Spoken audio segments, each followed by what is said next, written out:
بسم الله الرحمن الرحیم. اللهم صل علی محمد و علی آل محمد كما صليت على ابراهیم و علی آل ابراهیم انك حمید مجید و بارک علی محمد و علی آل محمد كما باركت على ابراهیم و علی آل ابراهیم انك حمید مجید.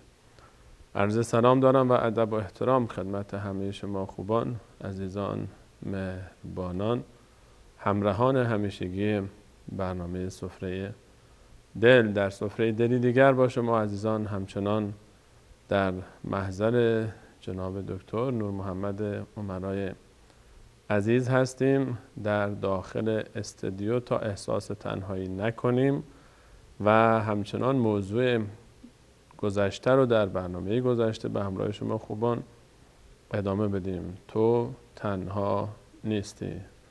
منم اینجا تنها نیستم داخل استودیو. این هفته جناب دکتر با من هست. تو هم تنها نیستی، ما هم تنها نیستیم. اصلا کلا تنهایی چیز خوبی نیست.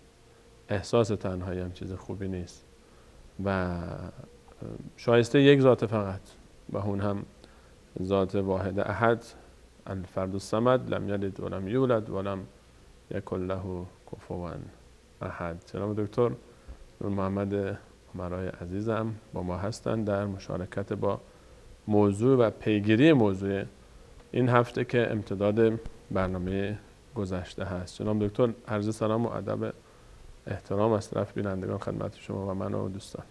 من هم عرض سلام و ادب دارم خدمت شما و خدمت تمامی بینندگان عزیز. البته اشاره کنم که دیگه احساس تنهایی غیر از تنها بودن است. بله.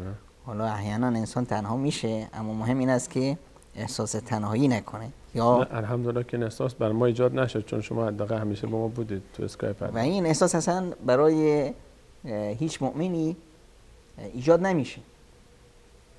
خیلی زیباست زندگی مؤمن وقتی که اون رو نگاه میکنیم از زاویه سعادت. افمن وعدناه وعدا حسنا فهو لاقیه. خب خداوند متعال میفرماید که من وقتی ما کسی رو که وعده نیکی دادیم و اون وعده رو حتما در میآورد، بهش میرسه. بله. یه قولی بهش دادیم، این قول حتما بهش رسیدن هست. آیا این مثل کسی هست که من متعناه متاع الحیات الدنیا؟ مثل کسی هست که ما چیزای خوبی تو زندگی بهش دادیم، پول و پله‌ای بهش دادیم، ثروتمندش کردیم، اما روز قیامت میره جهنم؟ این خیلی زیباست. اینو اگه ما بخوایم خیلی سادهش کنیم، انگار یه آدمی هست خیلی تو هچل افتاده و از زندگیش فلاکت، 8 گراه 9، درآمدش نمیدونم 5 و مخارجش 20. خب ببینید چه وضعی داره. اوضاع خیته، خلاصه اوضاع خیته. خب یعنی کرایه خونه نداره، پول و پله‌ای که داره به هیچی نمیرسه. این جناب دکتر دوستان میگن که ظاهرا مجبوریم بریم میان برنامه بگیریم، وضعیت برنامه خیته. برمیگردیم در خدمت شما خواهیم. همراه ما باشید همچنان با ادامه برنامه.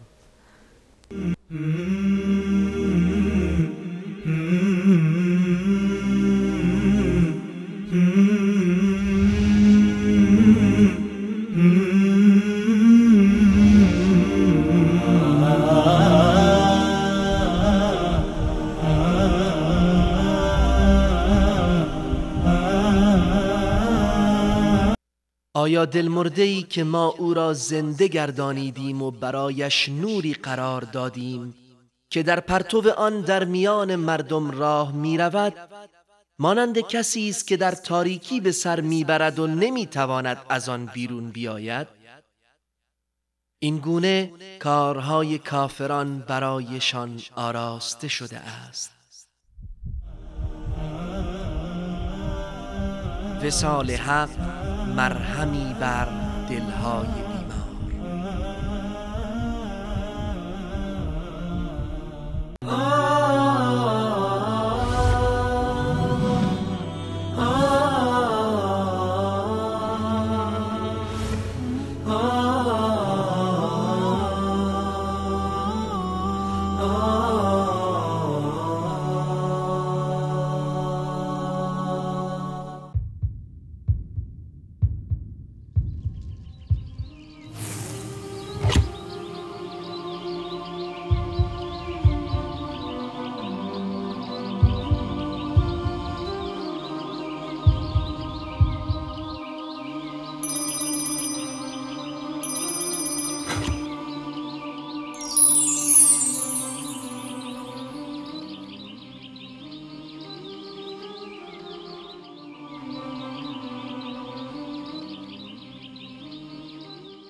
با عرض سلام مجدد خدمت همه شما خوبان و عزیزان و عرض پوزش از مشکل فنی که ایجاد شد و این مشکلات طبیعت به هر حال برنامه زنده است و ما هم در این موضوع فقط تنها نیستیم. همه برنامه‌های زنده این گونه است. این مشکلات پیش میاد، همون گونه که شما تنها نیستید در مشکلاتی که در زندگی برای شما پیش میاد. تو تنها نیستی. همچنان این موضوع رو با جناب دکتر پیگیری میکنیم. موضوع این برنامه در تکمیل برنامه گذشته. جناب دکتر قبل از میان برنامه داشتید میفرمودید در موضوع احساس تنهایی که یک انسان مؤمن نباید احساس تنهایی بکنه و اشاره فرمودید با 62 سوره مبارکه قصص که خداوند متعال میفرمایند که افمن وعدناه وعدا حسنا فهو لاقی. ما وقتی به کسی قول خوبی دادیم با این قول حتما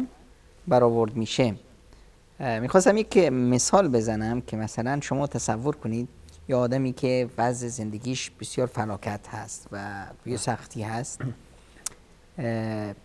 با اون وضع بسیار فلاکتش بهش خبر میرسه که بابات که تو شرکت فلان کار میکرد و 5 سال پیش وفات کرده بود، این شرکت دنبال شما بود، آدرسی از شما نداشتن. الان به اصطلاح یک مبلغ هنگفتی 100,000 دلاری حق پدرت هست که تو این شرکت کار میکرد، این رو شرکت پرداخت میکنه، مخارج بچه های رو که به اصطلاح زیر مثلا 18 سال هستن هم پرداخت میکنه زندگیشونو. پس ماهیانه این مبلغ پول هم به شما میرسه. یک وعده نیکویی است. یه وعده رسید. البته این اجراعات اداریش که به اصطلاح تا این مسائل حل بشه یه سالی شاید طول بکشه تا عملی بشه و به اصطلاح این به اجرا در بیفته، چون 5 سال پیش هست و شرکت دنبال شما بود، آدرسی چیزی از شما نداشتن. الان این فرد بهش وعده داده شد که 1 سال بعد 100,000 دلار بهش میدن و ماهیانه 2,000 دلار هم به خانواده‌اش میدن. الان ببینین همین زندگی چی میشه. کلاً تغییر میکنه خیلی از معادلات. از صبح روز بعد هنوز هیچی بهش نرسیده، فقط یه وعده داده.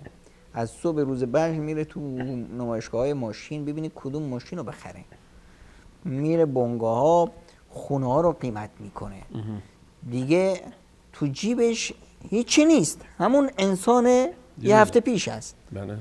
دقیقاً همون انسان با همون به اصطلاح دارایی، با همون، اما یه وعده داره، جیب خالی، با همون جیب خالی. اما این وعده و این شعور ببین این رو چگونه تصرفاتش رو عوض میکنه. مؤمن اینه، وعده ای که البته دیر و زود داره اما سوخت و سوز نداره، وعده ای که به اصطلاح حتما بهش میره، فهو لاقی، حتما بهش میرسه. بله. این مؤمن دیگه الان دنیا و مشکلات دنیا و نمیدونم چی اتفاقی افتاد و هجرت و دربدری و نمیدونم سختی و فلان، اینا این چشش اینجا نیست، آخرت رو داره میبینه. همراهی خدا رو که در جلسه پیش زیاد بشه پرداختیم، اون رو در کنار خودش داره دیگه. این هرگز نمیتونه امکان نداره که احساس تنهایی بکنه. اما جناب دکتر حالا خودمونتر صحبت بکنیم. بفرمایید شما ایمان داریم که این باید باشه، ولی چرا ما احساس تنهایی میکنیم با وجود این اعتقاد؟ ببینید احساس تنهایی مثل چی هست؟ یه مثال بزنم. شما دارید با دختر خانومتون تو بازار میرید، بازارم شلوغ، دست دختر خانوم رو گرفتید و قدم میزنید. دختر چطور میاد؟ شاد و شنگول است، میاد میخنده، عروسکش تو دستشه. چرا؟ چون که دستش تو دست شماست. بله.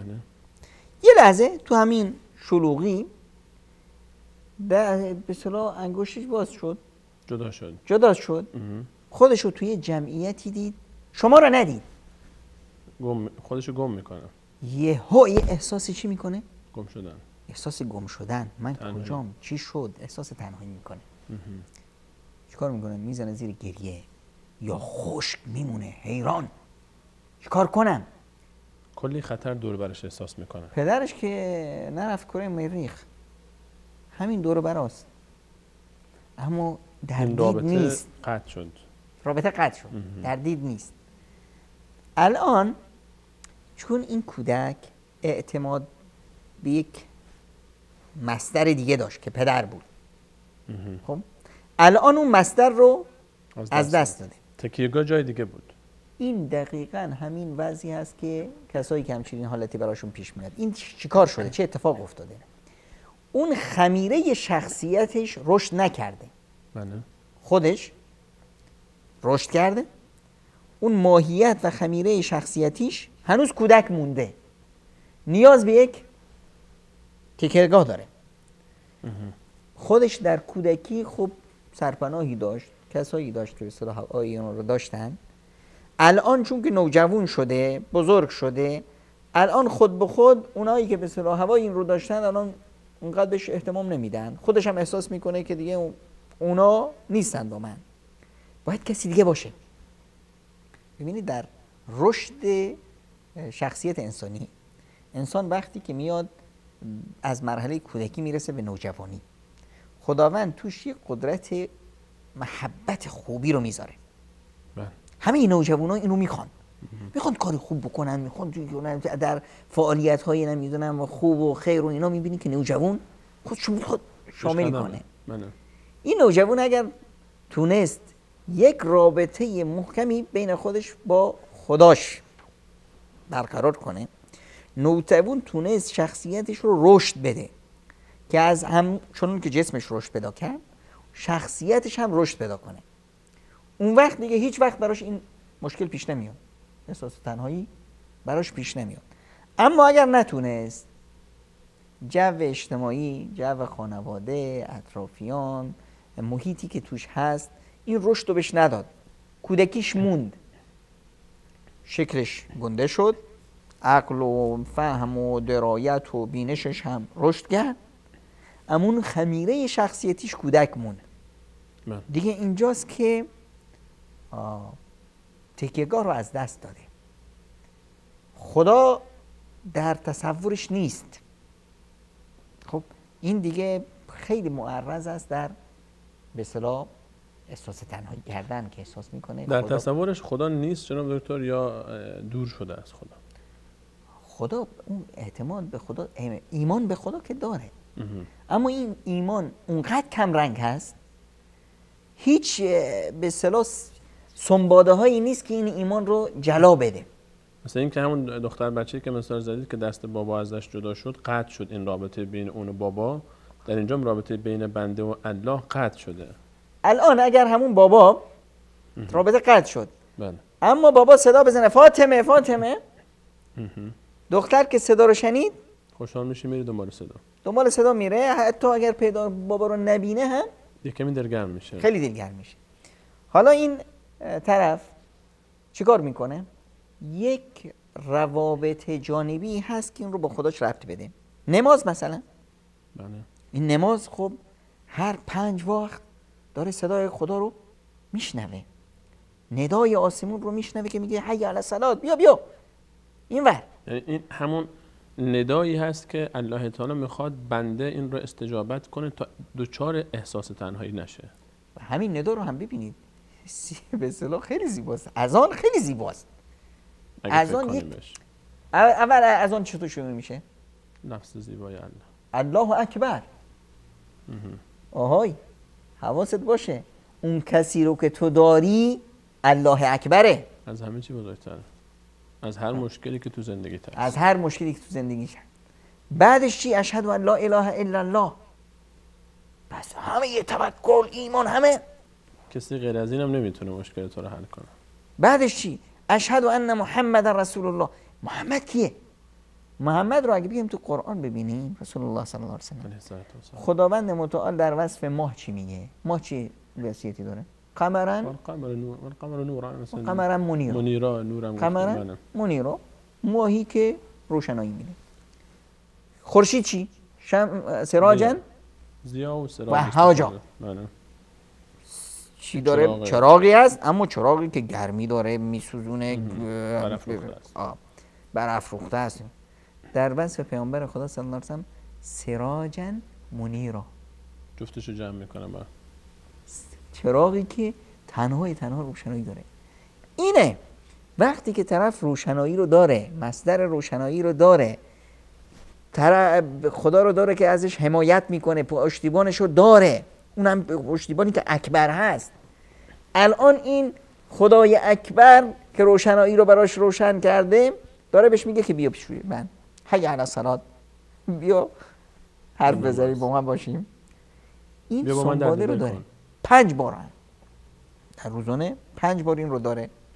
خب در کنار این قرآن رو داره، خدا داره باش حرف میزنه، خودش با خدا حرف میزنه تو نماز، خداوند با قرآن باش حرف میزنه.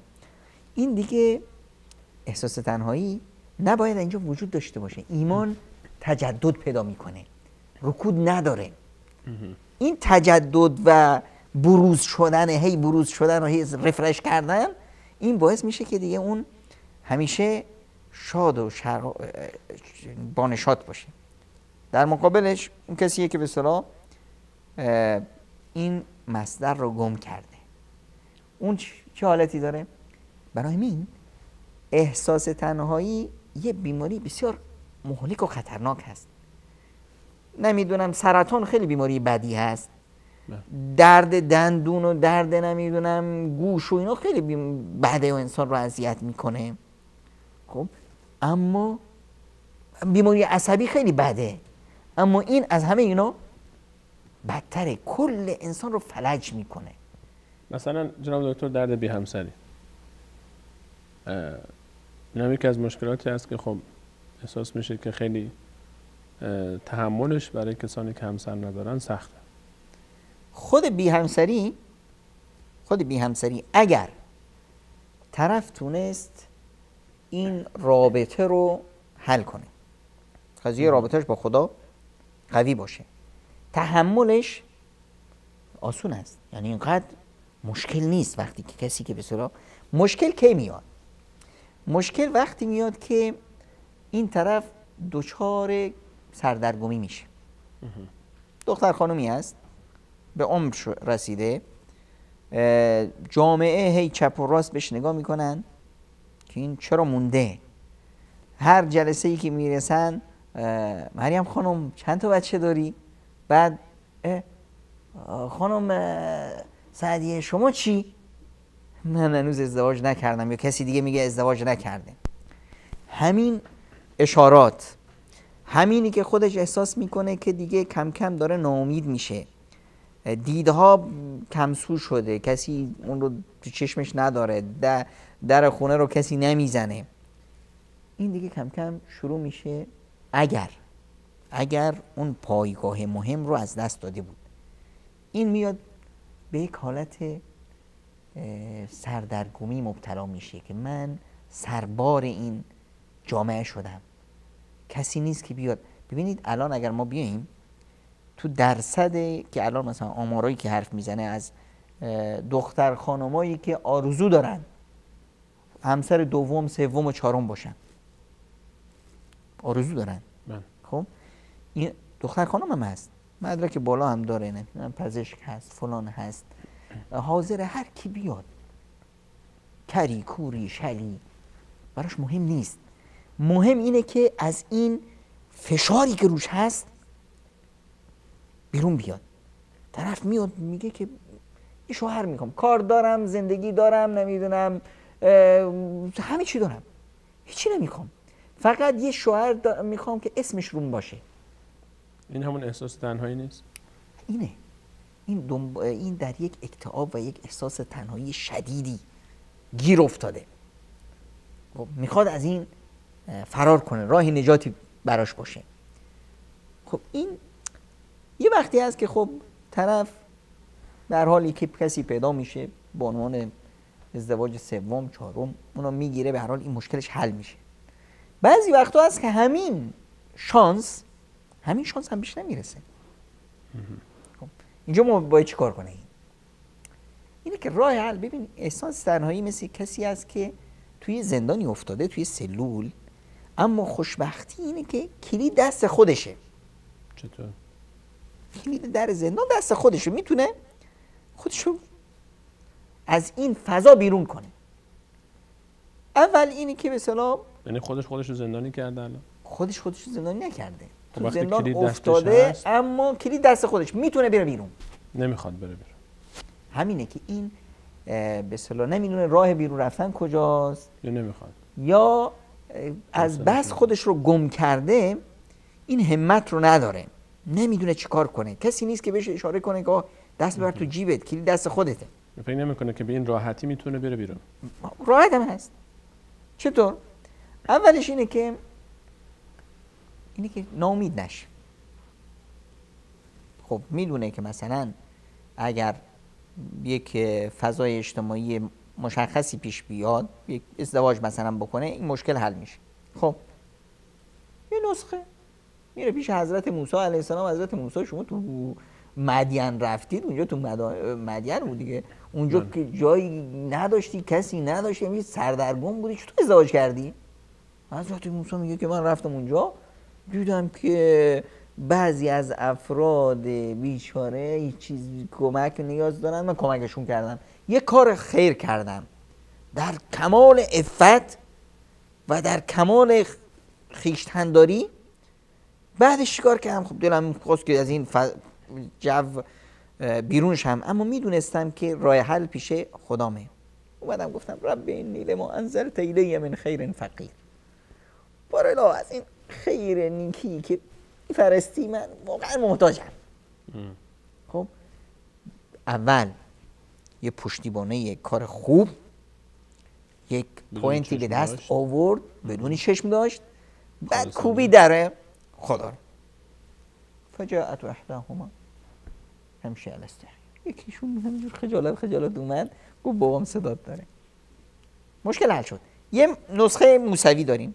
خب یه مورد این که یادمون نره که هر چیزی نزد خدا به کتاب هست، نوشته شده است. خب چیزی که نزد خدا نوشته شده است، این رو بهش ایمان بیاره. تقدیر که این ازدواج روزی است. در بعضی ادبیات عامیانه ما میگن وقتی که فلانی به دنیا میاد، کسی که به دنیا میاد، همین که به دنیا اومد، خب اونجا شناسنامه‌اش تو آسمونا صادر میشه. میگن که آقای فلانی همسر خانم فلانی، هنوز خانمه به دنیا نیومد، 10 سال بعد قراره متولد بشه، همسر خانم فلانی متولد شد، یا دختر فلانی که همسرش فلانی است متولد شد. پس این یه چیزی تقدیر هست، قضای الهی است. خب نقش من در این تقدیر به عنوان اختیار من در زندگی چی میشه؟ من وظیفه این از اون حکایت آسمون من خبر ندارم. وظیفه من اینه که دنبال تقدیرم باشم. من تلاش خودم رو میکنم، اون کانالایی که منو به هدف میرسونه اونا رو پیش میگیرم. خب نرسیدم، خب به این چیزی که هست راضیم. رضایت معنای سکوت نیست، معنای عقب نشینی نیست، معنای شکست نیست. رضایت معنیش چیه؟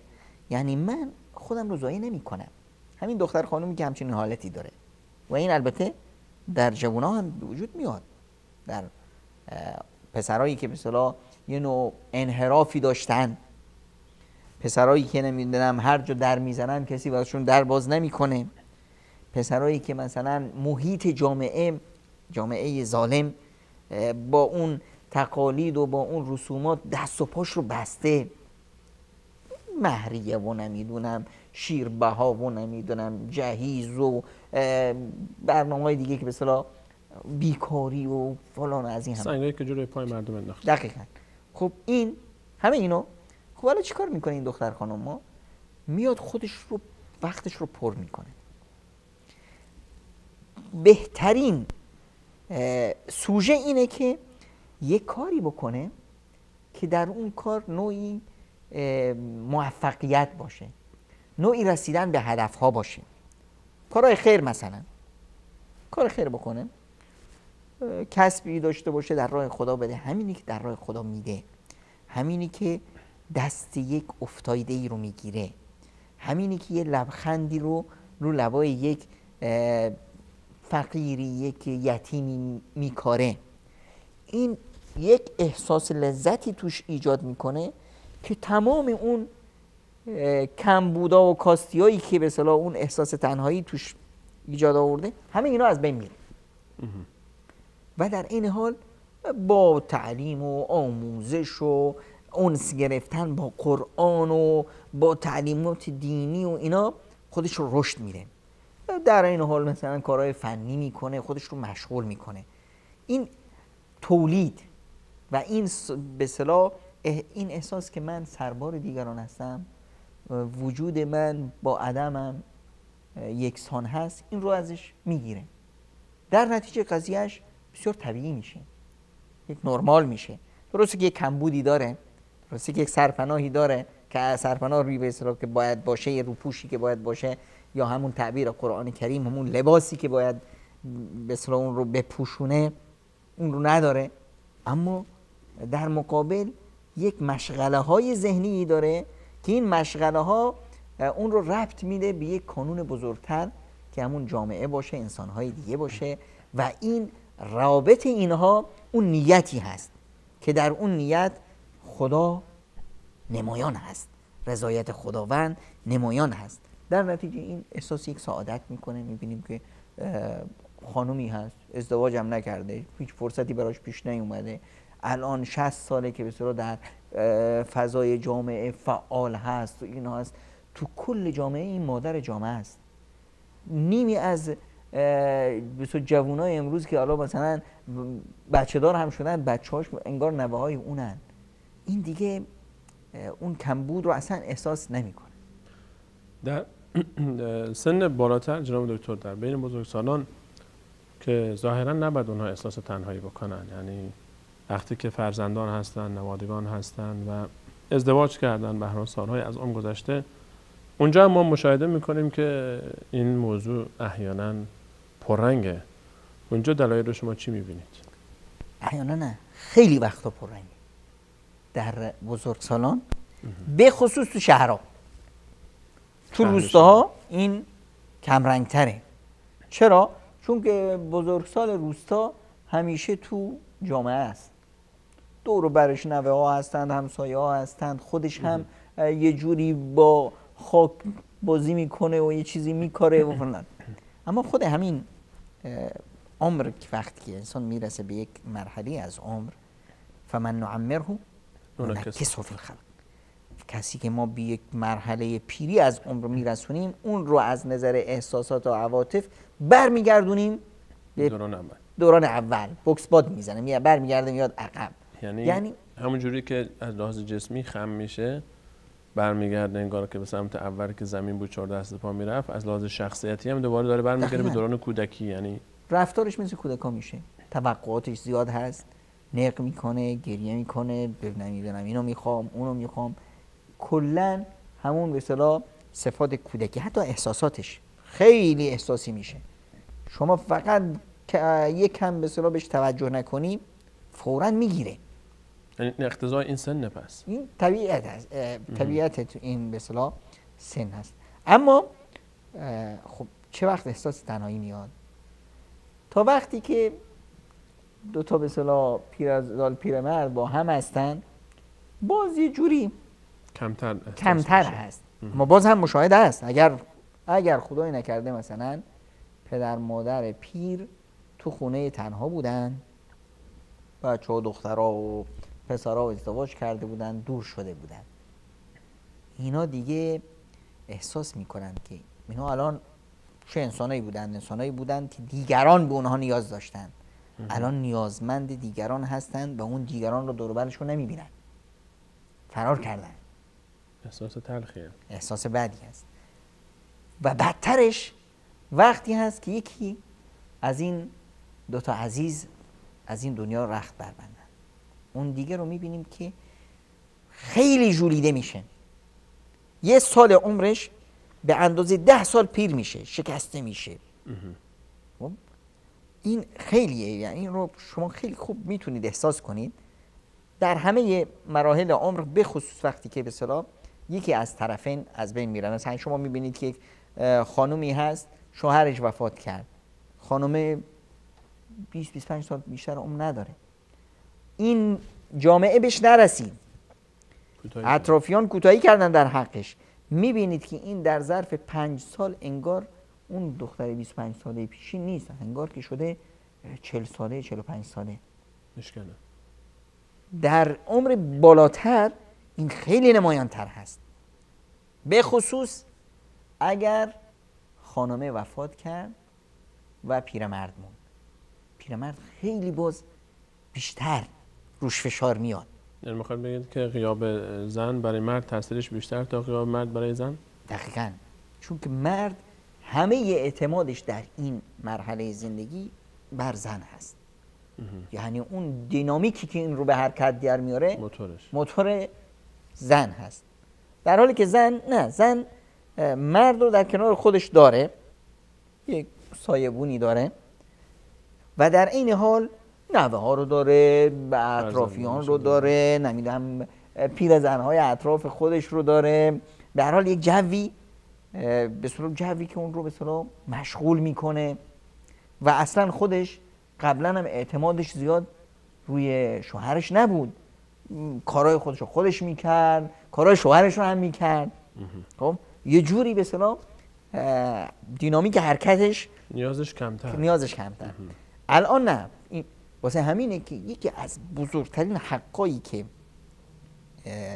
به خصوص پیرمردا دارن بر بچه‌هاشون، نوه‌هاشون، که در این مرحله زندگی عمری اولین کاری که میکنن اینا رو در فکر ازدواجشون باشن.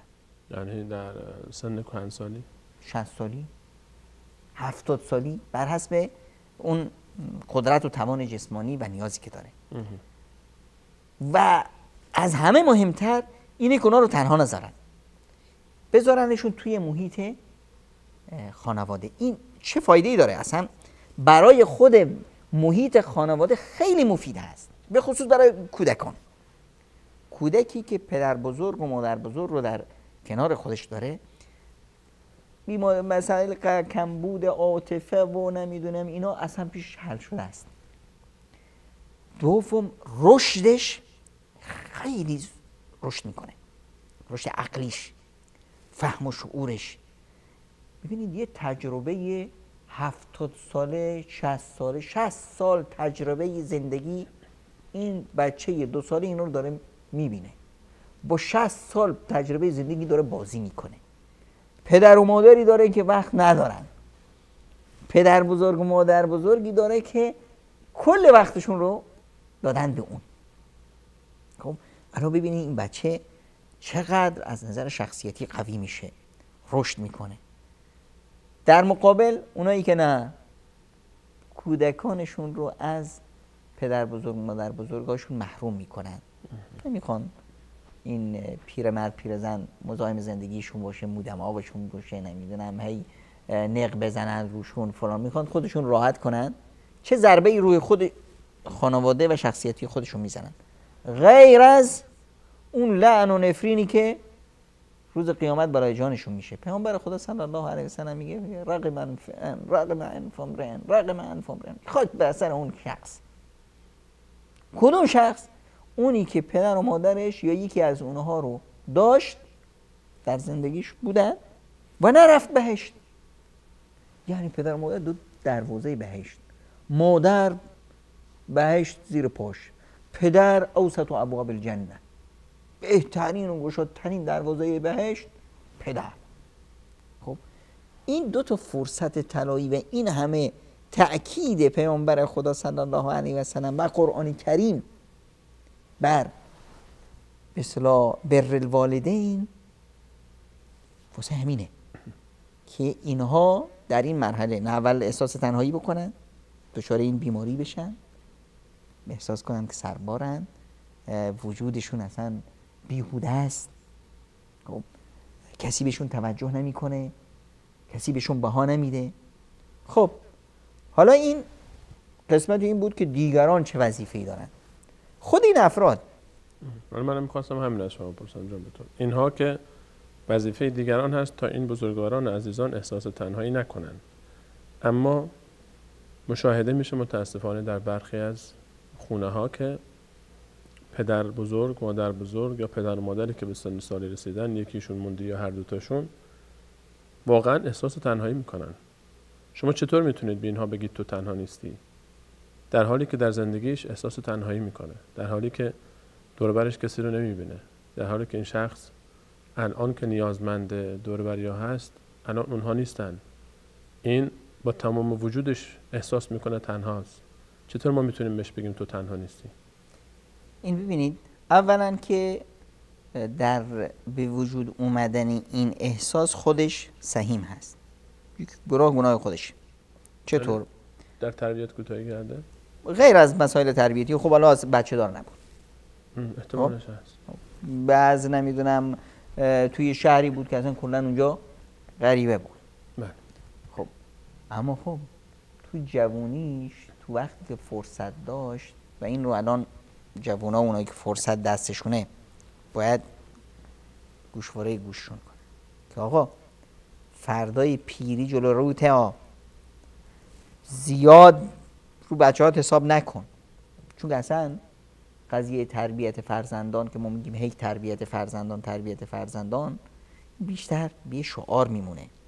ما نیاز به تربیت فرزندان نداریم، ما نیاز به تربیت خودمون داریم. خودمون رو تربیت کنیم، بچه‌هامون رو را میان پشت سرمون. یعنی چی؟ یعنی اگه ما قراره به اصطلاح خودمون بی تربیت باشیم، خودمون اون کاری که میخوایم بکنیم، خودمون این اصلاحی که میخوایم تو بچه‌هامون باشه در خودمون پیادهش نکنیم، بچه حرف ما رو نمیگیره. خب یعنی حرف ما با عمل ما فرق میکنه. دقیقاً ما باید اسوه باشیم، الگو باشیم.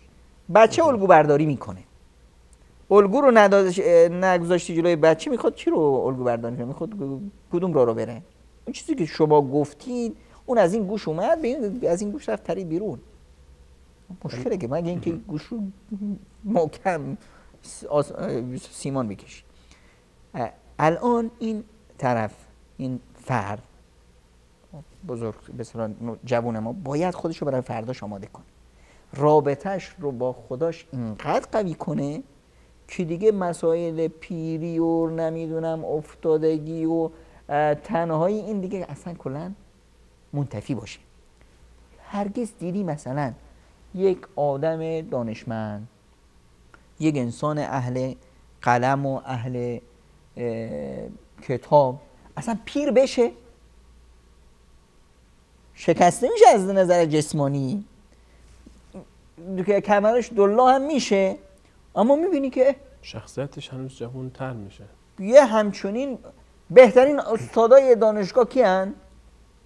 سن و سالشون بیشتر باشه، همونه که با کتاب و زندگی با کتاب، تدریسشون آخرش هم بیشتره. اگر سر میزان، چون این اصلا تنهایی براش فایده معنا نداره.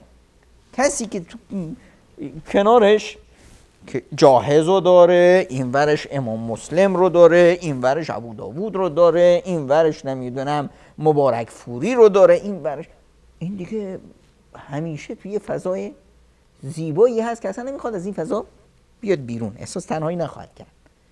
حالا بریم مسجد، تو مسجد کیان؟ صف اول کیان؟ همشون همون کمرهایشون به اصطلاح خما، همه پیرمردا. یعنی چی؟ یعنی اینا که یک انسی دارن. این از خونه فرار میکنه میره مسجد، فاذا فرغت فانصب و الی ربک فرغب. وقت خالی پیش داری برو به نماز، وقتش همیشه در عبادت هست. این دیگه احساس تنهایی نمیکنه. اما اگر این کارو نکرد، خودش رو نساخت، رابطهش رو با خدایش درست نکرد، اون وقته که دیگه این مرحله ای هست که میاد این احساس شعوری هست که روش غالب میشه. برای همین من توصیه میکنم دین عزیزانی که پا به این مرحله از عمر میگذارن، دنبال این نباشید که بچه هاتون نوهاتون بهتون برسن. خودشون مردونگی کردن، مایه گذاشتن، دمشون گرم، وظیفه‌شونه و اجرشون هم میگیرن. نگذاشتن به جای اینکه بشینید توی گوشه نفرین بچه ها بکنید، نواها بکنید، نمیدونم نق بزنید، خودتون رو که داغون هستی داغون تر بکنید، به جای این چیکار کنید؟ خودتون رو بندازید توی یک فعالیت. مثلا در مجامع ما یک حرکت آرامی هست، کودکستان تربیت روحی روانی به نام همین جماعت تبلیغ. برو تو همینو. قاطی این کاروان که شدی، اون کمبودیاتی که داری، اون کمیایی که به اصطلاح بهش نرسیدی، اون چیزایی که باید یاد میگرفتی یاد نگرفتی، الان در حال ماهی هست که دیر از آب میکشیش بیرون اما بازم تازه است. پس میتونیم نتیجه بگیریم که وقتی انسان تنها نیست که خودش رو بشناسه و بفهمه که کجاست، اون موقع تازه میفهمه که تنها نیست. خودش رو بشناسه. چطور خودش رو میشناسه؟ وقتی که مصدری که اون رو آفریده، اون رو این شخصیت رو براش داده، یعنی خداش، رابطهش با خداش که وقتی قرص شد دیگه کلن میشه جزئی از این کون و مکان بزرگ. دیگه الان با هر چیزی انس میگیره، با طبیعت انس میگیره، احساس تنهایی نمیکنه، احساس میکنه که فرشته ها باش هستن، احساس میکنه که در و دیوار با اون یک رابطه‌ای دارن، درخت‌ها رو میبینه این درخت‌ها ایستادن در حال نماز، جانوران رو میبینه یک جانوران در حال رکوع هستن عبادت میکنن، سنگ رو میبینه که در حال سجده است. همه بینشش از دنیا کلاً فرق میکنه. بعدش چی میشه؟ احساس میکنه که در یک رقابت هست برای رسیدن به رضایت خداوند و برای رسید اینی که بهترین باشه. منی که خداوند منو اشرف مخلوقات قرار داد، منو خلیفه خودش در زمین قرار داد، منو نه بدون تهدید عمر من و بدون اینکه زنم یا مردم یا بدون اینکه وضع اجتماعیم چطور هست، ازدواج کردم نکردم، نمیدونم پول دارم فقیرم، با تمام اینها منو کرد چی؟ خلیفهش. پس این خلیفه ای وقتی که خداوند حرف از قرآن حرف از خلیفه میزنه، خلیفه تو در خلیفه شخص نیست، اون خلیفه سیاسی نیست که آقا پادشاه هست، فرد افراد هستن. یعنی اون سیمای وجودی خلیفت اللهی باید در هر فرد انسان تجلی کنه، در هر مرحله عمری که میخواد باشه و در هر وضعی که میخواد باشه. این وقتی که به وجود آورد دیگه احساس میکنه که من تنها نیستم، هیچ، من نمایندم، من رو خداوند فرستاده، من رو خداوند این مسئولیتی داده، درگیر و دار اون مسئولیت دیگه اصلا یک احساس میکنه که دیگه پادشاست. انگار که یک مسابقه هست که یک نفری به نمایندگی از یک جمعی با دیگران داره رقابت میکنه، گرچه فقط خودش نماینده این جمع باشه اما احساس تنهایی نمیکنه، بلکه احساس تکلیف و مسئولیت میکنه، احساس غرور میکنه، احساس عزت نفس میکنه. غرور به معنای عزت نفس، به معنای سر بالا کشیدن، به معنای اظهار وجود. دقیقاً همون تو فیلم‌های قدیمی آوردن که نمیدونم فلانی میرفت به عنوان بازرس پادشاه چین، نمیدونم میرفت تو منطقه فلان چی بود اسمش؟ میتی کامون تا میرفت و این چیزایی میداد، پاچ در میکشید بسو می آورد که بله من فرستاده پادشاهم.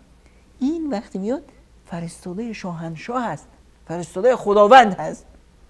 دیگه رو خودت تصور کن که چطور چه حالتی داره و چه به اصطلاح شخصیت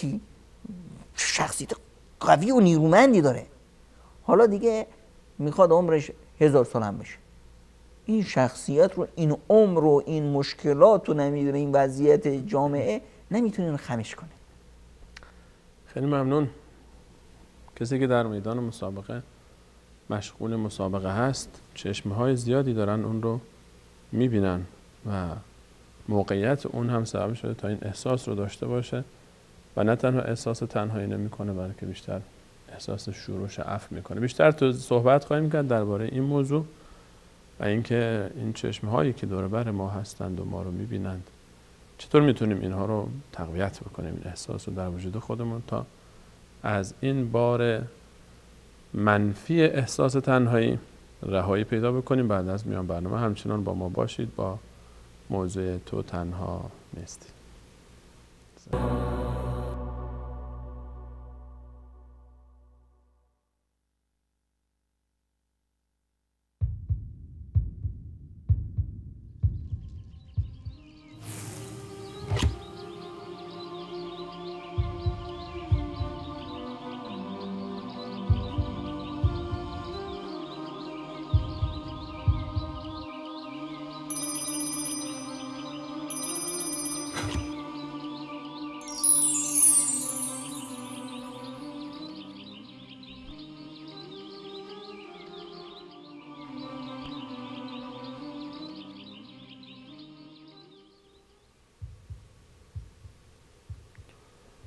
با عرض سلام مجدد خدمت همه شما خوبان و عزیزان.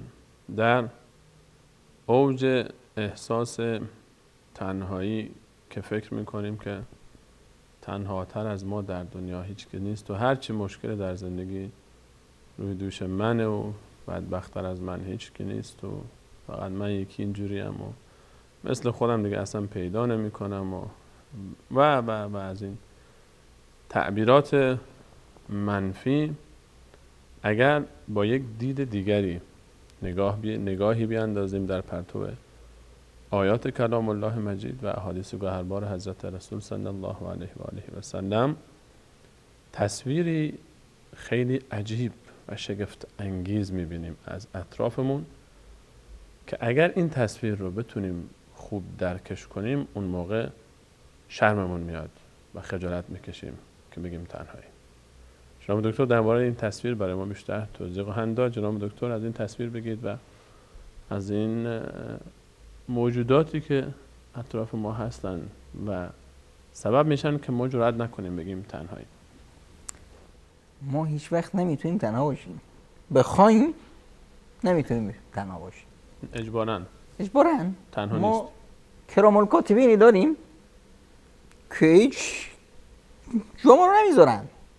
یعنی چی؟ یعنی کیان این کرام الکاتبین؟ فرشتگانی که تمام حرکات و سکنات ما رو دارن می نویسند و یادداشت میکنن، ثبت و ضبطش میکنن. ثبت و ضبط. خب اینا یک نوع عنصر رقابتی هست، خب ما رو میترسونه که ما شاید مثلا کج رفتیم بازخواست میشیم، اما به هر حال از تنهایی ما رو در آورده. اینا همیشه همراه ما هستن. همیشه همراه ما هستن. اما در کنار اینها ما یک دنیایی از فرشتگان داریم که این دنیای فرشتگان میتونه به ما یه نیرو و توانی بده که دیگه ما، همونطور که گفتم، مثلا انسان وقتی احساس میکنه که خدا رو در کنارش داره، چه عزت نفسی و چه هیبتی و چه شخصیتی میتونه با خودش داشته باشه.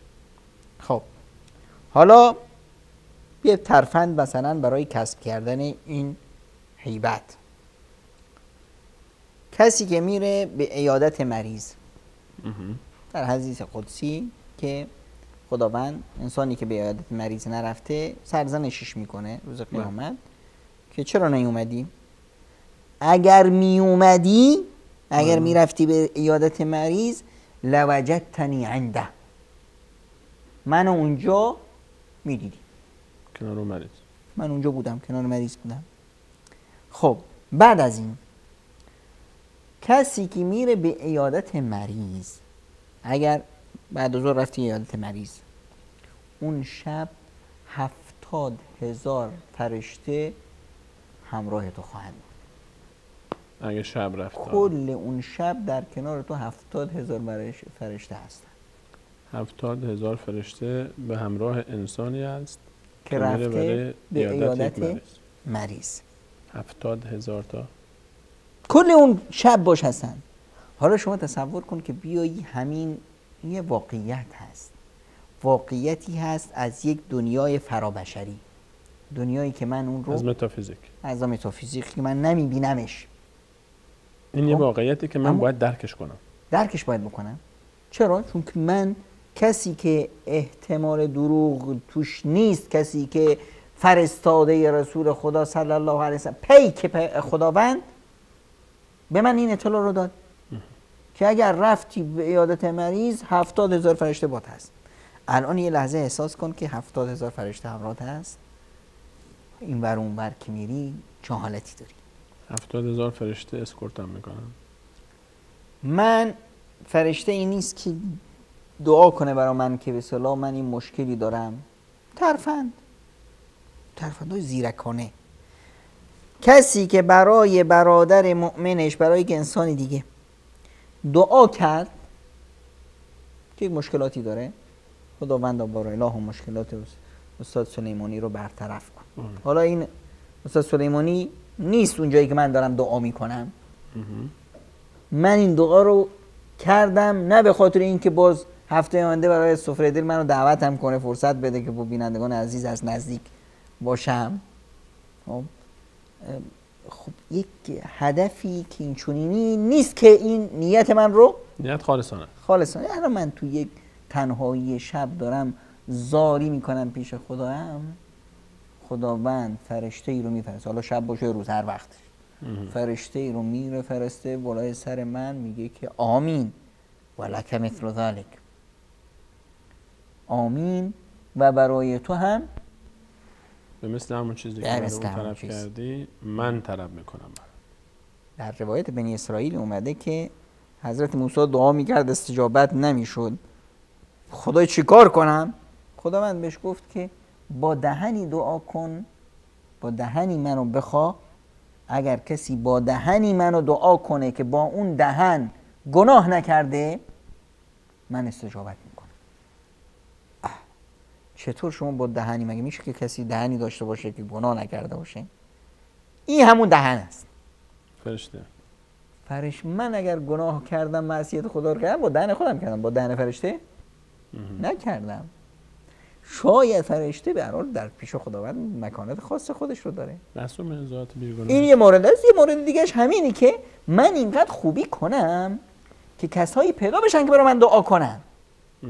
اگه من گناه کردم با دهن خودم کردم، با دهن آقای سلیمانی گناه نکردم که برام دعا میکنه. اون دعایی که در حق من میشه از زبان دیگری، اون زبان در حق من گناهی نکرده. دقیقاً من با اون زبان معصیت خدا رو انجام ندادم. اون زبان پیش من نبوده که اصلا من با معصیت بکنم. دقیقاً.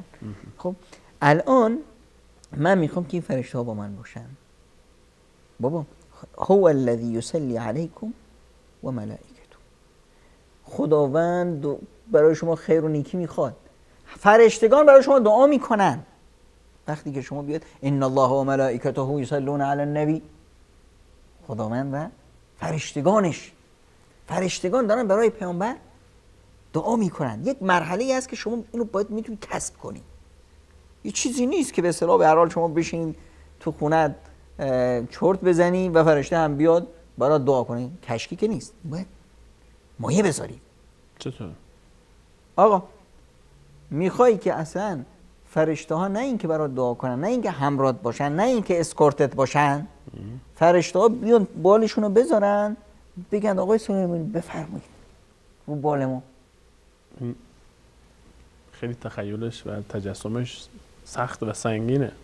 واقعیته که آقا یعنی انسان خدا صلی الله علیه و که فرشته میاد بالشو پهن میکنه، انسان روی بال فرشته راه بره. دقیقاً ان الملائکه لتضع اجنحتها لطالب العلم رضا بما یصنع، فرشتگان بالاشون رو پهن میکنن که آهای دانش آموز، دانشجوی اهل علم، کسی که میخوای علم و دانش و فقه و اندیشه و حکمت رو یاد بگیری، عقلت رو بلند کنی، فهمت رو بالا بکشی، شخصیت ایمانی خودت رو بیاری درست کنی، شما دیگه نباید روی خاک را برید. این بالای مای فرشتگان قربون شما، بفرمایید رو بالای ما را برید. وقتی که انسان میره در راه علم، حالا چه بزرگسال باشه چه کوچیک سال باشه، پیرمرد 200 ساله وقتی میخواد بره مثلا مسجد درس قرآن رو گوش بکنه فلان، این داره احساس، باید این احساس رو در خودش ایجاد بیاره. ببین چقدر لذت میبره از همین رفتن.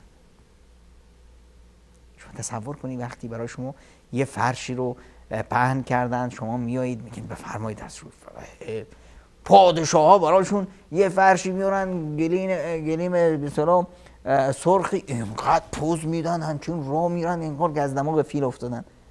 الان شما تصور کن که شما طالب علم داری روی بال فرشته ها را میری. خیلی حرفه. آقا برای کسی که به انسانها معلم الناس الخیر، کسایی که به مردم چیزای خوب یاد میدن، اینها فرشتگان براشون دعا میکنن. فقط فرشته ها؟ پیامبر خدا صلی الله علیه و آله میفرمان نه تنها فرشته ها، مورچه ها، موریان تو سوراخاشون برای اینا دعا میکنن. ماهی ها تو دریاها برای معلم الناس الخیر دعا میکنن.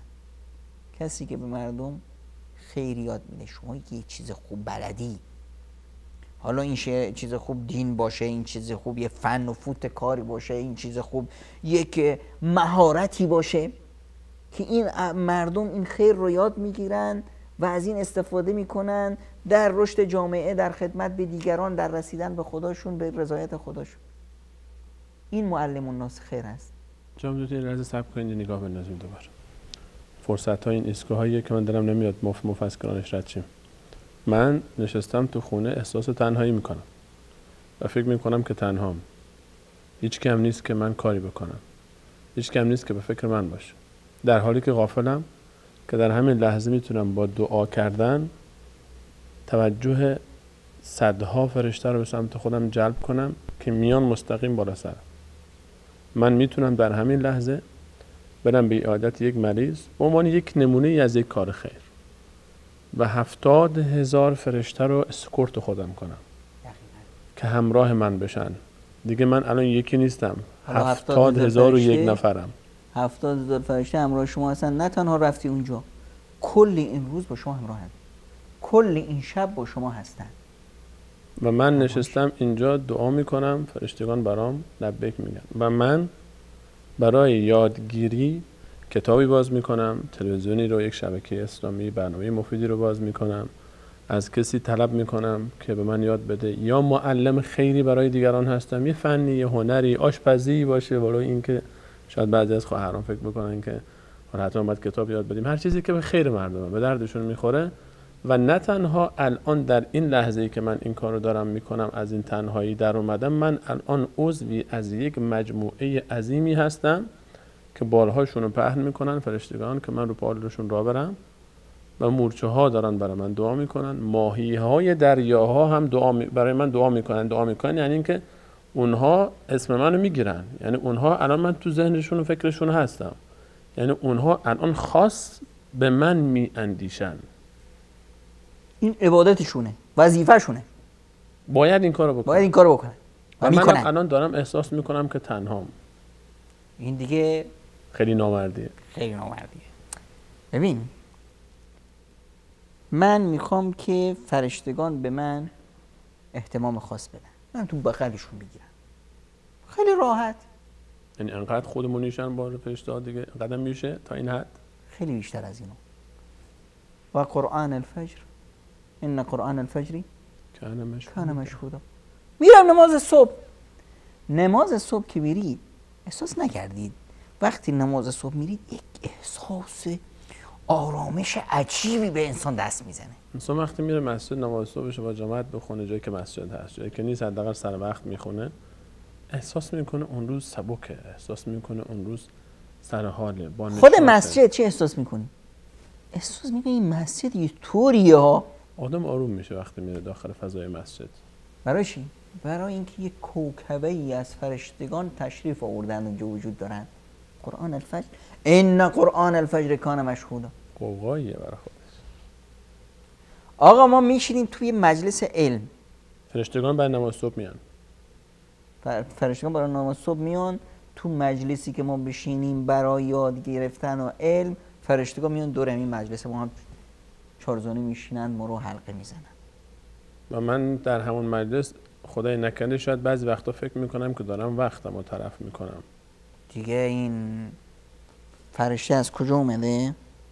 من از کجا اومدم؟ واقعا دیگه خیلی به قول شما نامردی است. ببینیم قرآن کریم میگه الذین یحملون العرش. حالا هر فرشته هم نه، الذین یحملون العرش و من حوله یسبحون بحمد ربهم و یؤمنون به و چی؟ استغفرون. اینا همون فرشته های خاص خاص هستند که حجمشون دیگه در تصور ما نیست. اینا هیکلشون و حجمشون 8 تا فرشته هستن به تعبیر الله متعال در قرآن کریم که عرش الله تعالی که بزرگترین مخلوق الله تعالی است که در مخیله ما نمی گنجه که چقدر عظیمه رو حمل میکنن و 2 تاشون یکیش جبرائیل یکیش میکائیل. خب حالا مثلا و 6 شما تای ببینید دیگه. کل زمین ما که هیچ، کل کهکشان نوری ما بابا کهکشان نوری هیچ، همه منظومه کهکشان‌های دنیا هر آنچه که ما الان میشناسیم از علم نجوم اینا در مقابل عرش خداوند چقدره؟ سوزنی در یک بیابان، کمتر از این. اینم نیست. خب حالا تصور کن که این حملة العرش کی هستن؟ اینها حمله عرشی که تسبیح خداوند متعال و حمد و ثنای خداوند رو بیجا میارند. یؤمنون بهی، به خداوند ایمان دارند و هر شنوی چیکار میکنن؟ و یستغفرون للذین آمنو، برای مؤمنان استغفار میکنن. من تنهایی که منی که احساس میکنم تنهام، چه کسانی دارن برای من دعا میکنن، چه کسانی به فکر من هستن؟ جبرائیل و میکائیل و 6 نفر دیگر از بزرگترین فرشتگان الله تعالی. چی میگن؟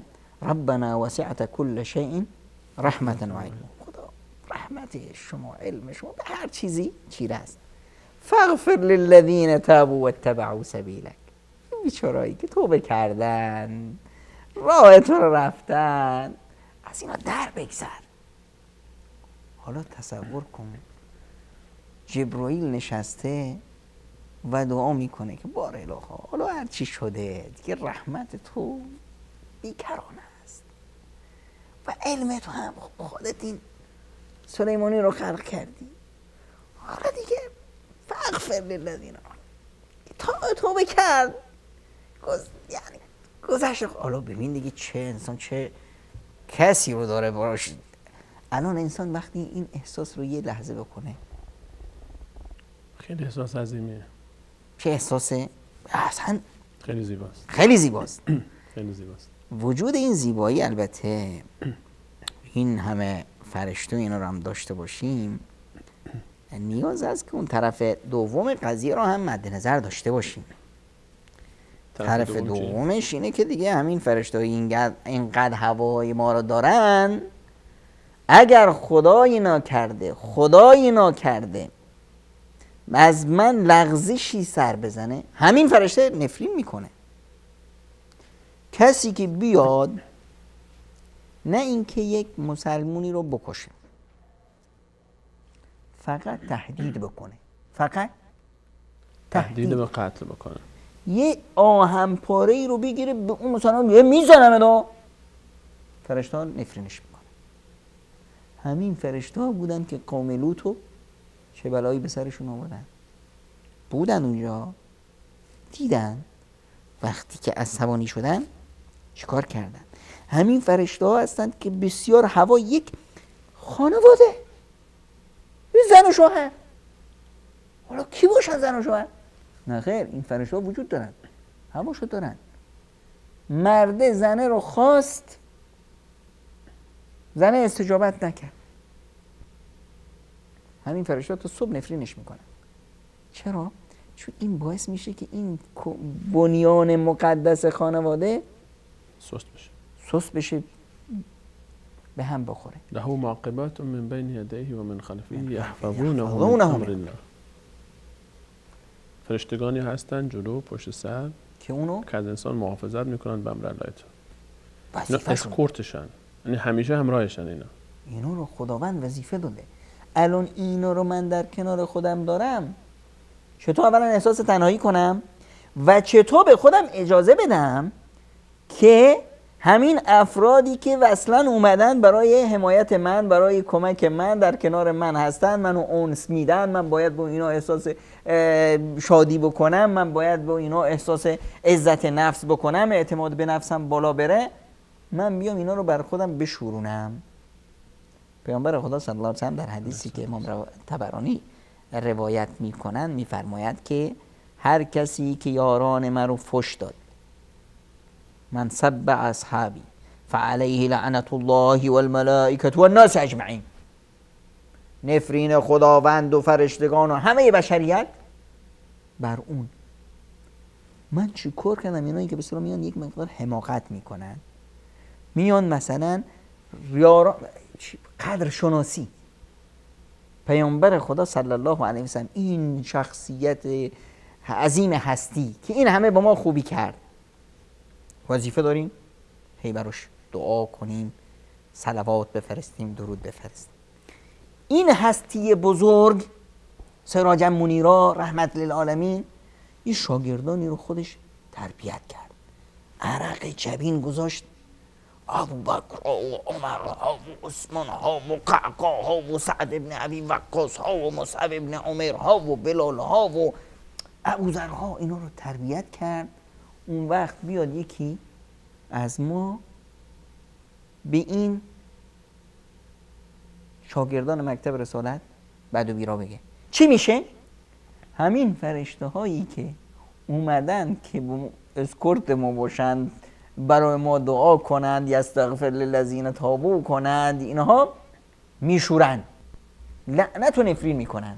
چون خودشون با همون افراد بودن در بدر، در حنین چند هزار نفر رفتن کمکشون کردن، کمک کردن و اون رشادت ها رو دیدن.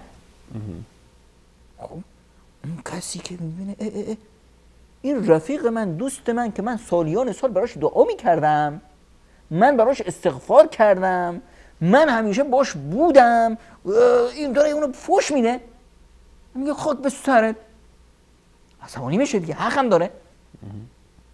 خیلی بدمون میاد که مثلا کسی بیاد یه عزیزی که من باش بودم، میشناسمش، اعتماد دارم براش، از خدا براش دعاها کردم، تقاضاها داشتم، پیش من خیلی عزیز بود، پیش عزیز من، پیش پیامبر من عزیز بود، پیش خدا عزیز بود، این طرف تو کی باشی؟ اون وقتی این حماقت رو نباید بکنیم تا خدایی نکرده اون محبت، اون جا، اون ویژگی که به ما داده شده اون رو از دستش ندیم و اون برگرده به اصطلاح بشه بلای جان ما. غیر از فرشته ها شما صحبت از دوربر کردید، صحبت از طبیعت کردید. من در دامن طبیعت اگر احساس تنهایی بکنم و فکر بکنم که تنهام، این حق رو دارم؟ چطور من میتونم احساس تنهایی بکنم در طبیعتی که و ان من شیء الا یسبح بحمده؟ تو این طبیعت هیچ چیزی نیست مگر که این مشغول حمد و ثنای پروردگار است. وظیفه من چیه؟ وظیفه من همینه، و ما خلقت الجن والانس الا لیعبدون. من و خداوند برای عبادت خلق کرده.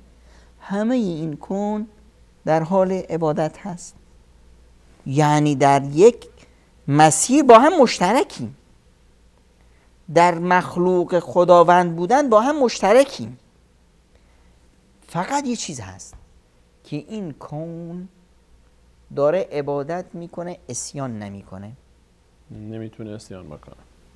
عبادتش اجباریه، عبادت اجباری است و داره همچنین با خوشی این وظیفه رو انجام میده، داره عبادت میکنه، لذت میبره. یک کوهی چند میلیون سالی یک جای ساکت بی تحرک نشسته و به امر خداوند و یسبح بحمده. ما ظاهرا میبینیم که این یک تیکه سنگه، هیچ حیات جونی نداره، اما در حقیقت الله تعالی میفرماید که این داره تسبیح الله تعالی رو میکنه، ولکن لا تفقهون تسبیحهم. اما شما نمیفهمید. نمیفهمیم. اینم رحمت الهی است. حالا تصور کن که ما میدیدیم که هر سنگی، هر درختی، هر میوه‌ای، میوه سیبو میگیری میگه سبحان الله، چطور دلت میشه بخوریش؟ نمیشه. خب نه اصلا آدم اگر اینطوری می بود، آدم وقتی بره بیرون شب مثلا میخواد بره بیرون، از این وری صدا میاد، از اون وری صدا میاد، از این دق میکنه آدم. خب این رحمت خداوند است به ما که ما نمیفهمیم. اما این دلیل بر عدم حیات و وجود و شعور اونها نیست. دلیل نیست، چون که ما ثابت داریم. خداوند به ما فرمودن و این من شیء الا یسبح بحمده، سبح له السماوات السبع والارض ومن فیهن و من فیهن. آسمون ها و هفتگانه و زمین و هر آنچه که در آسمون ها و زمین هست همه خلاصش با این من شیء الا یسبح بحمده. خب این وقتی که ما همچین به اصطلاح فضایی رو داریم، الم تر ان الله یسجد له من فی السماوات و من فی الارض، برای خداوند سجده میکنه هر چی تو آسمون ها هست، تو زمین هست، و الشمس و القمر، خورشید و ماه و ستارگان و به اصطلاح کوها و شجر و دواب و کثیر من الناس. جالب اینجاست که همه اینها تسبیح خداوند میکنن، اما همه مردم نه. و کثیر من الناس، خیلی از آدما، اما خیلی ها دیگه نامردی میکنن، با وجودی که عقل دارن، شعور دارن، اما اختیارشون رو چرا؟ ما گفتیم در ابتدای برنامه که توی انسان احیانا انسان رشد میکنه اما کودک درونش میمونه. حالا یه چیز درون دیگه هم ما داریم، یه ابو جهل درونی هم داریم. ابو جهلی در درون انسان ها هست. انسان باید ابوالحکم باشه، صاحب عقل باشه. اماره به سو. این نفس اماره به سو ما رو غافل میکنه یا ما رو مغرور میکنه که من چطور این کاری که این بچه میگه من انجام بدم، چطور من حرف فلانی رو بشنوم، من دیگه هیچ کار این کار رو بکنم، در شأن من نیست. اینجاست که نیاز هست ما اینا رو بشکنیم، این قوالب جاهلیت رو بشکنیم. وقتی اینا رو شکستیم چی میشه؟ یهو اتفاق خیلی جالبی میفته. بعد از دهنمون میپره ابوجهل بیرون، میپره فرعون بیرون، میپره اون قارونیت بیرون، میپره اون مثلا ابولهبیت بیرون. اون وقت چی میشیم؟ اون وقتی که دیگه احساس میکنیم نه آدم میشه. آدم میشیم. اونم چه آدمی؟ آدمی که در کنار خودش معیت خدایی رو داره، در کنار خودش وجود فرشتگان رو احساس میکنه، در کنار خودش احساس میکنه که در مقابل این طبیعت با او هماهنگ در عبادت خداوند، برادری با طبیعت داره در عبادت و در بندگی خداوند، و در مقابل این طبیعت مسئولیت داره. حق نداره این طبیعتی که به اصطلاح در حال عبادت هست این رو اذیتش کنه، حیوانی رو بی جهت بکشه. خدمت به حیوان رو عبادت میدونه که یک سگی رو طرف اومد آب داد بهش، از تشنگی نجاتش داد، خداوند اون رو برد به بهشت. زنه ای اومد یک گربه ای رو گرفت تو زندان کرد، نذاشت به اصطلاح بچره و یه چیزی بخوره، من هم خدمتش کرد، رفت به جهنم. وقتی که این دید باشه دیگه اون وقت و احساس هم میکنه که اگر من به دیگران خدمت کردم همین طبیعت برای من استغفار میکنه، معلم الناس خیر شدم، همین ماهیایی که تو دریا هستن برای من استغفار خواهند کرد، همین مورچه ها برای من دعا خواهند کرد. اون وقت دیگه خیلی احساس دیگه تنهایی یعنی چی؟ وقتی که من تو یک فضایی هستم که همه این فضا با منه، من با اونا هستم، من جزئی از این کون هستم، من و این کون همه بندگان خدا هستیم. ببین چقدر زیباست. پیامبر خدا صلی الله علیه و سلم میگه وقتی شما میرید تو دشتی دمنی تنها هستید میخواید نماز بخونید، آقا اذان بده، اذان بده، اذان الله، برای کی اذان میدی؟ کسی نیست، نه طبیعت هست. برای این اذان میدم چون من اونجا تنها نیستم. میرم به عمره یا به حج، لبیک اللهم، داد میزنم تو صحرا، برای اینکه تنها هم باشم. من تنها نیستم در ظاهر یعنی یک نفر خودمم، انسان دیگر غیر از من نیست. کل این کون همه هستن، همه صدای منو میشنون با من تلبیه میخونند، برای من دعا میکنند، من صدای حق رو به اونا شنووندم دیگه. این خدا پدر تو رو، ما الان کسی که کار خیری میگه خدا پدرشو بیامرزه. حالا تصور کن که شما دارید اذان میدید، سنگه یک موقع چرتش برده بود، ای خدا پدرتو بیامرزه. که منو میگن که حضرت عمر وقتی میرفت احیانا یه درختی رو میدید اینجوری تکونی میده، آی درخته ذکر خدا کن. چه لذتی داره. این همون اوج درک این احساسه که واقعا انسان وقتی که به این احساس میرسه اون موقع دیگه در طبیعت هم واقعا وقتی که وارد طبیعت میشه سرشار از احساس و شعف میشه. وقتی که میبینه که من وقتی سبحان الله میگم نگاه میکنه این طرف یک سنگ است، یک گل سرخ اونور میبینه، یه برگ سبز اینور میبینه، یک نهر آبی رو اون طرف میبینه، مرغانی رو در آسمان میبینه که دارن تسبیح الله تعالی رو میکنن و این موقع احساس میکنه که گرچه اگر انسانی باهاش نیست اما موجودات فراوان دیگری هستن که این احساس تنهایی رو از اون میگیرن. و جالب اینجا هست که پیامبر خدا صلی الله علیه و سلم به ما اشاره میکنه که با این تفاعل نشون بدید، همچنین بیخیال نباشید. اگر صدای خروسی رو شنیدید، بانگ خروسی رو شنیدید، دعا کنید. چرا که خروس وقتی که فرشته ای رو میبینه ندا میزنه. آقا اگر وقتی که صدای الاغی رو شنیدید، اعوذ بالله من الشیطان الرجیم بگید، چون که الاغ وقتی شیطان رو میبینه دادش میره بالا. یعنی با این طبیعت شاید فوش میده به شیطانه، شاید هم فوش میده به شیطانه. ما هم بیایم بگیم اعوذ بالله من الشیطان الرجیم که همین طرف هست دیگه. اون برای ما اعلام میکنه که شیطان داره میاد. ببین یعنی ما باید با این تفاعل نشون بدیم، همچین بیخیال نباشیم. این یه جزئی از قصه است. بازم آن روی سکه داره.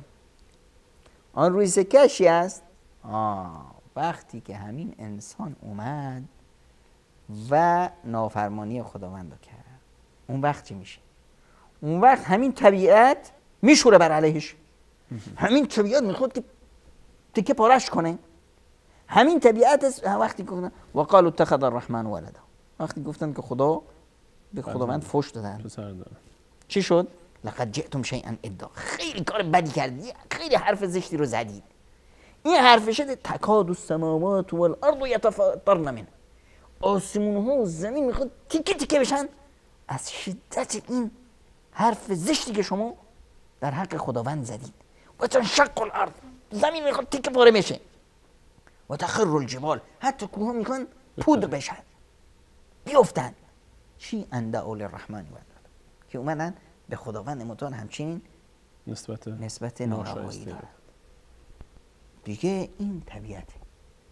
در کنار این طبیعتی که باید باش اونس بگیریم، باید بترسیم که خدایی نکرده، چرا که خداوند هیچ بلایی رو نمیاره مگر بر سر یک معصیتی، و رحمت خدا و زاید شدن این بلا امکان نداره از سر انسان بره بیرون، کنار بره، مگر با توبه.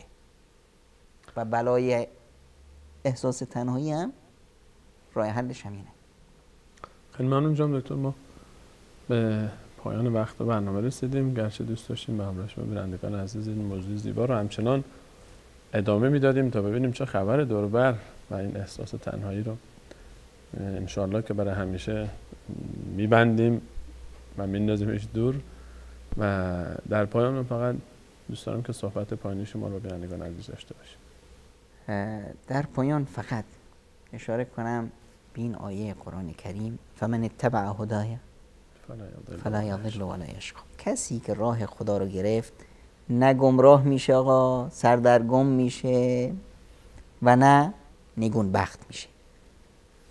طرف دوم قضیه و من اعرض عن ذکری، کسی که از یاد خدا غافل شد فإن له معیشة ضنکا، زندگیش بدبختیه. میخوای آرامش پیدا کنی؟ الا بذکر الله تطمئن القلوب. تنها با کنار خدا بودن، در یاد خدا بودن، قلب ها آرامش پیدا میکنه. انشاءالله که الله تعالی توفیق این احساس رو به ما عطا بفرماید. بیش از پیش تشکر میکنم جناب دکتر از حضور شما در این برنامه و همچنین از شما بینندگان عزیز و ارجمند. واقعا چقدر زیباست درباره این مقوله احساس بیشتری داشته باشیم و پررنگتر و بیشتر فکر بکنیم که تنها نیستیم. پروردگار رو خواهانیم تا تمام گذشتگان ما رو مورد رحمت، بخشش و مغفرت خودش قرار بده، به امید این که این دعا از طرف فرشتگان در حق ما هم مورد قبول درگاه حق قرار بگیره. همه شما عزیزان رو تا برنامه بعد به الله متعال می‌سپارم. تشکر خاص قبل از اون از عزیزان اتاق کنترل، احمد جان و رفیع جان و فرید و محمد و منیر احمد عزیز. الله یار و نگهدارشون.